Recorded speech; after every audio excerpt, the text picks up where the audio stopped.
Hi there, happy Easter. We're back in our house after all the repairs. Does mean that things have been rather hairy getting back in and doing stuff. And I'm going to be quite honest with you. I've had to pick out an old Easter sermon for this year. So here goes, as I've been working my way through Luke's Gospel in Holy Week, and on my blog on bigcircumstance.com there are 3 meditations from Luke 20, so it seemed good to go to Luke for the resurrection. So I'm going to read Luke 24 and verses 1 to 12. On the first day of the week, very early in the morning, the women took the spices they had prepared and went to the tomb. They found the stone rolled away from the tomb, but when they entered, they did not find the body of the Lord Jesus. While they were wondering about this, suddenly 2 men in clothes that gleamed like lightning stood beside them. In their fright, the women bowed down with their faces to the ground. But the men said to them, "Why do you look for the living among the dead? He's not here. He is risen. Remember how he told you while he was still with you in Galilee. The Son of Man must be delivered over to the hands of sinners, be crucified, and on the 3rd day be raised again." Then they remembered his words. When they came back from the tomb, they told all these things to the 11 and to all the others. It was Mary Magdalene, Joanna, Mary, the mother of James, and the others with them who told this to the apostles. But they did not believe the women, because their words seemed to them like nonsense. Peter, however, got up and ran to the tomb. Bending over, he saw the strips of linen lying by themselves, and he went away, wondering to himself what had happened.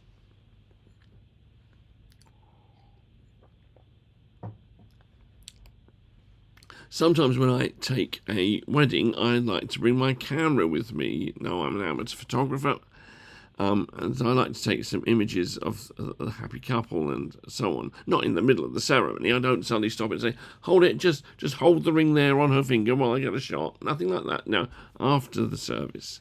Anyway, I did that with one couple a few years ago, and when I came back to check the photos on the computer that night, I was happy with some and unhappy with others, which is nothing unusual. But then I noticed that all the photos I thought were substandard had been taken with the same lens, and they just weren't sharp. And that was crazy because it was one of my sharpest lenses. Then I realized that lens had needed cleaning, and I hadn't done that before the ceremony. All the other lenses I used that day were clean. So I cleaned the lens, and all the photos I made with it afterwards were as clear and as sharp as I would expect. Johnny Nash sang "I Can See Clearly Now," and I believe the resurrection, being the most stunning work of God since creation, is a time when we can see God more clearly now. Our lenses are cleaned, the rain is gone, God comes into vision ever more vividly. And that's even true in Luke 24, 1 to 12, where the disciples are still tentative and not yet celebrating. So in what ways do we see God more clearly at the resurrection? Here are 3. They all begin with W. Firstly, we see God's work more clearly. The women arrive at the tomb early in the morning, and the miracle has already happened. This fits with an Old Testament theme in which the action of God comes to light following the hours of darkness, as one of my New Testament scholars said. When the Israelites are trapped at the Red Sea and the Egyptian army is pursuing them, we read that during the last watch of the night, the Lord looked down from the pillar of fire and cloud at the Egyptian army and threw it into confusion, the last watch of the night. On an occasion when Israel was under siege from Assyria, we read this in the second book of Kings. That night, the angel of the Lord went out and put to death 185,000 in the Assyrian camp. God does his work of deliverance in the darkest and coldest times, and it comes to light at dawn. That's what seems to have happened at the resurrection. Does that make any connections for you? Think of Holy Week. We've had the darkness of Judas Iscariot scuttling off from the Last Supper to earn his 30 pieces of silver. We've had the darkness of Gethsemane in Jesus' anguished prayer and then betrayal by Judas. We've had the cross itself, where for 3 hours the land is covered in darkness in the middle of the day. And we might think that only evil is at work. We might even think that evil has triumphed. But that isn't true. God is at work. Redemption is coming. I wonder whether we are prone to thinking that when all seems dark, God is not at work. When everything is going wrong, we are tempted to think that God is absent. When life is not going as it should, has God abdicated? Not a bit of it. The resurrection declares to us that God is at work to bring salvation and freedom even in the darkness. And even though we may only see the signs of that work when the light comes, that's when we see it more clearly. God is still continuing with his quiet revolution, rolling stones away and raising bodies under cover of darkness. There will be some of us who are going through dark times. We shall be tempted to think that God is not on the case. Don't believe it. Invisible to our sight in the darkness, God is preparing to turn our worlds upside down. He calls us too to wait for the dawn, when we shall finally see what conspiracies of hope he has been plotting and executing. So, let the resurrection give us increased insight into the work of God, even in the darkness.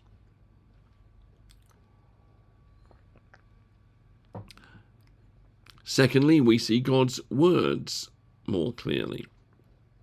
The two men dressed in something like lightning, which I think is just shorthand for angels, or a long way of saying angels, say to the women, "Why do you look for the living among the dead? He's not here.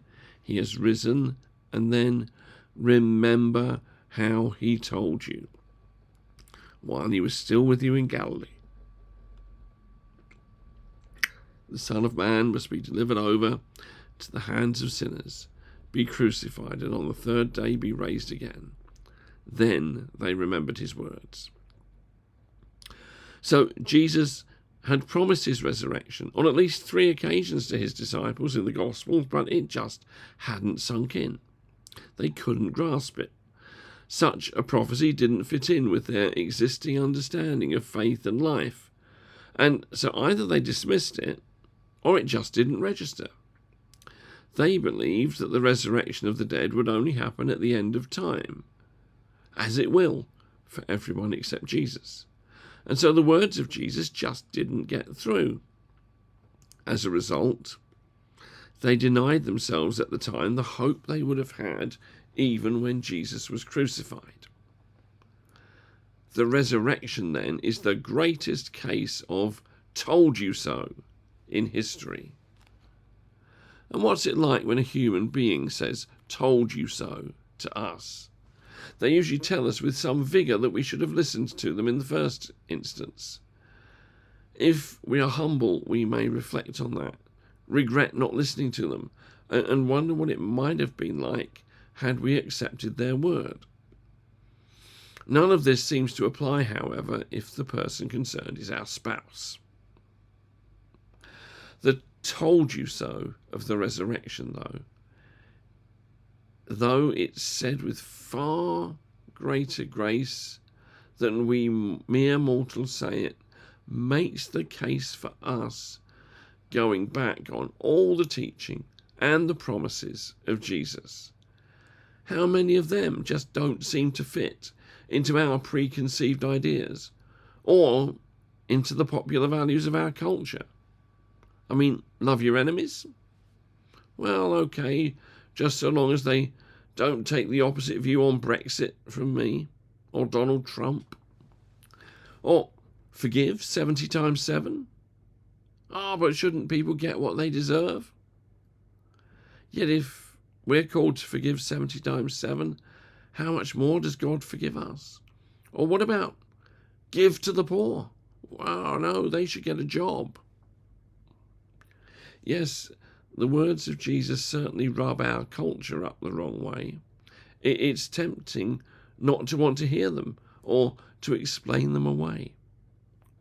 But the resurrection shows that it's the words of Jesus that will come true.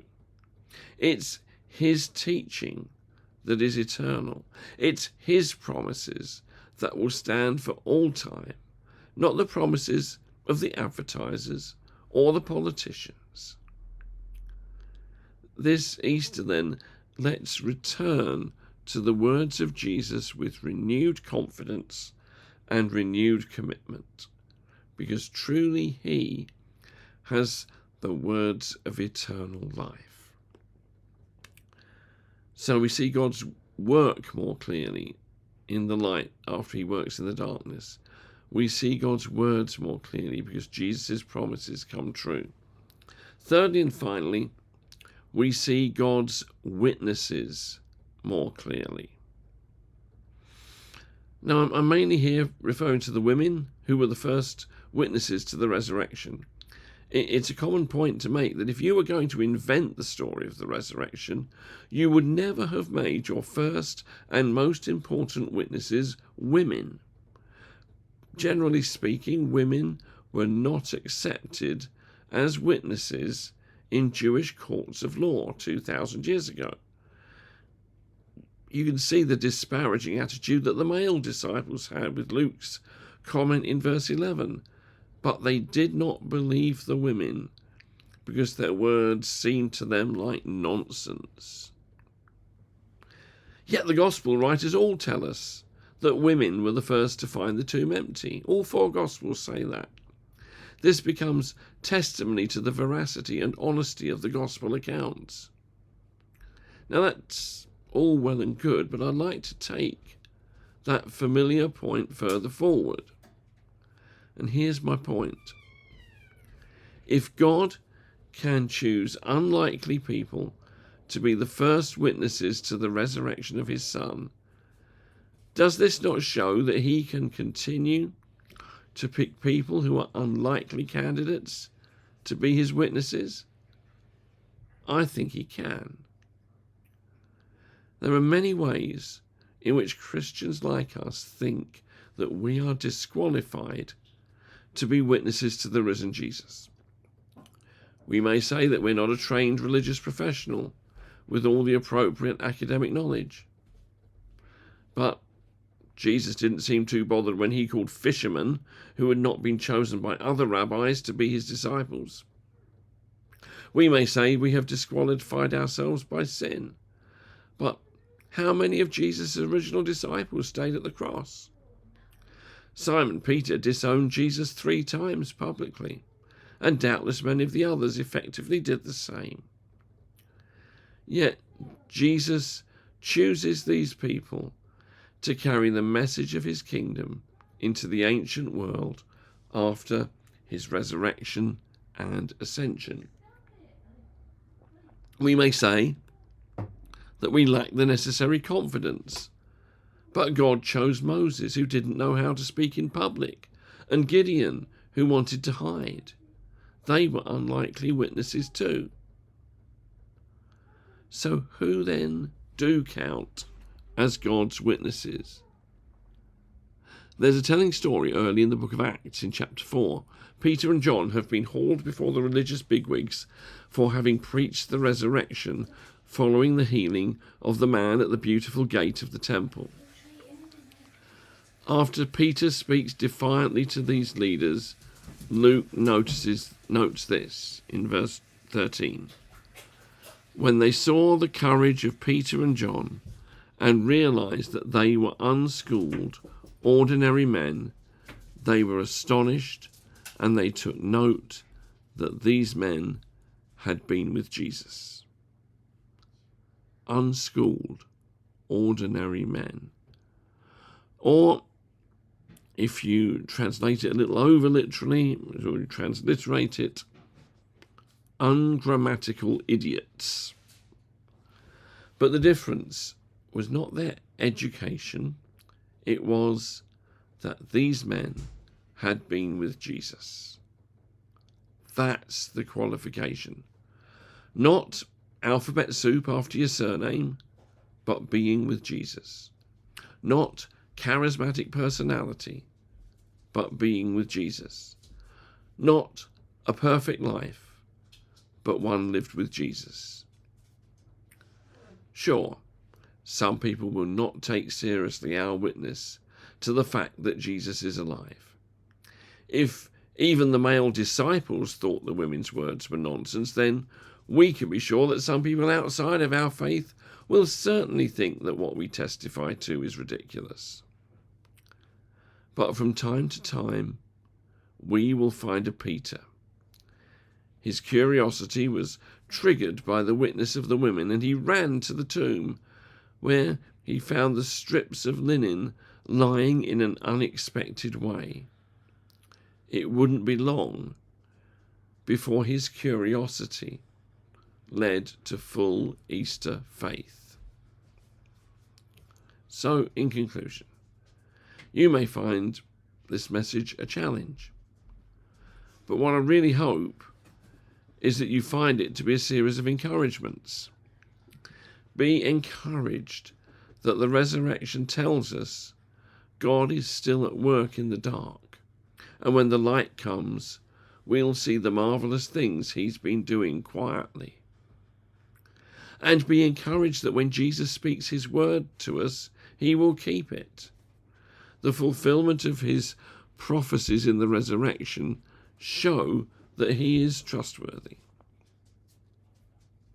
And be encouraged that when it comes to being his witnesses, you only need to be someone who lives in the presence of Jesus to have a credible testimony. This Easter, let's be encouraged by our risen Lord in our faith and in our witness. Happy Easter, everyone, and until next week, goodbye and God bless.